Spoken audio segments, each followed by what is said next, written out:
Good morning, it's Ian Koniak, and today we're going to talk about elite performer trait number 3, and that is this. Top performers have a strong why, and they continuously update it every single year. So what I'm talking about right now is knowing why you're showing up every single day, because if you don't have a strong why, you are going to brute force your way into working. It's going to feel like a lot of friction and it's going to feel very hard. Whereas if you have a really, really strong why, it's going to feel effortless and you're going to figure out a way how to get it done. And so today I want to talk to you a little bit about what a strong why entails and what is a great exercise to do to revisit what your why is and make sure it connects with you as we go into the holiday season, as we get ready for 2022. It's a great time to reflect upon why we're doing what we're doing. So I'll say this and I'll share a quick story and then we'll get into it. The number one thing about having a strong why is it needs to be about other people.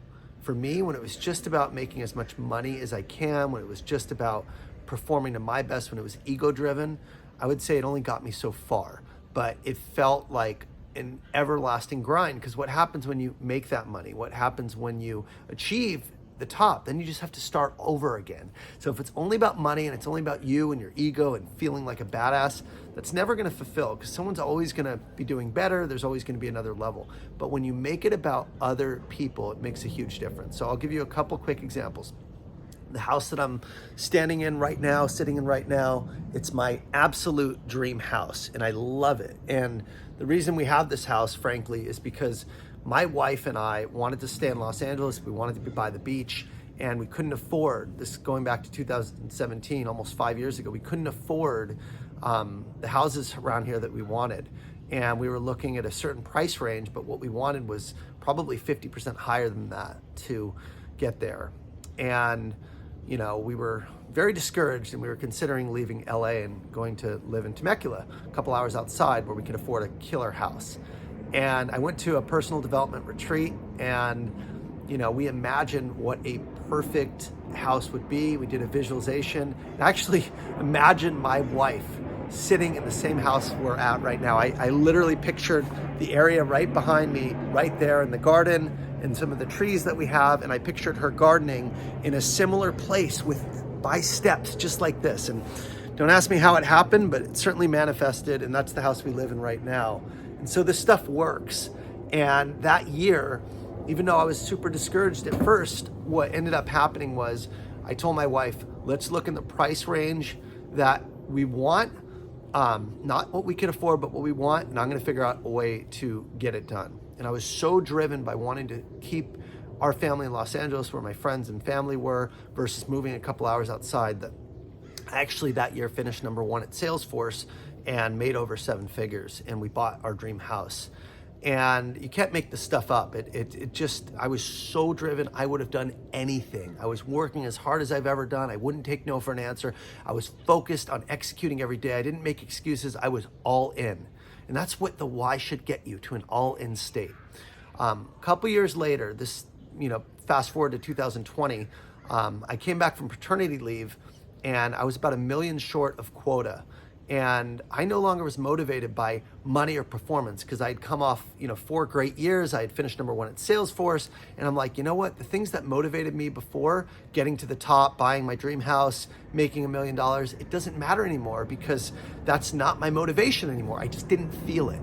And so I spent probably 2 weeks when I got back from paternity leave really thinking about my reason for coming back, because I was this close to quitting a year ago and pursuing coaching full time. And what I landed on was that I didn't want to leave, because for me to go all in at a place and at a time where I didn't want to be there would really, really test my discipline, my resilience, my resolve. And I coach a ton of people that maybe don't want to be where they are, but they still have to go all in. They don't have other choices. There's other people that have to make it work.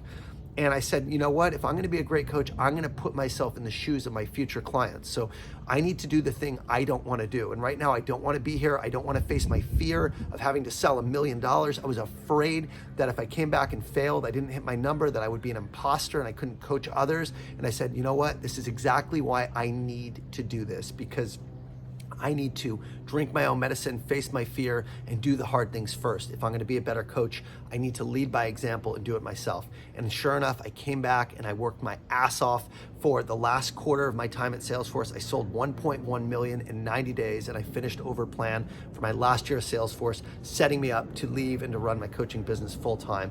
But at that point, I had to get myself in the game, and that's why having a strong why is so important, because it gets you in the game and you're not questioning what you're doing, you're not questioning whether the grass is greener on the other side, but you're all in where you are because you have a strong purpose. Both those examples were about other people. It was about making my wife happy and giving her the dream home that she deserves, and it was about my future clients that I could serve and help because I had walked in their shoes and done the hard things first. And I'm so grateful that I went through both those experiences. So trait number 3 is super important. Don't gloss over it. Don't rely on the why that you used to have, okay?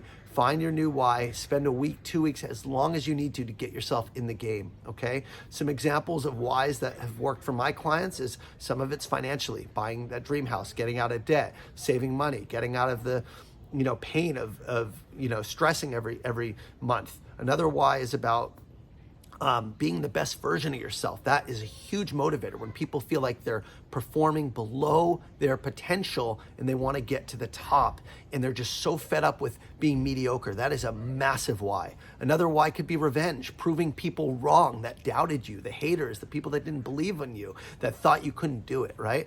Doesn't matter what it is. I'm not saying one type of why is better than another. I'm just saying you got to find what works for you, because every single person is different.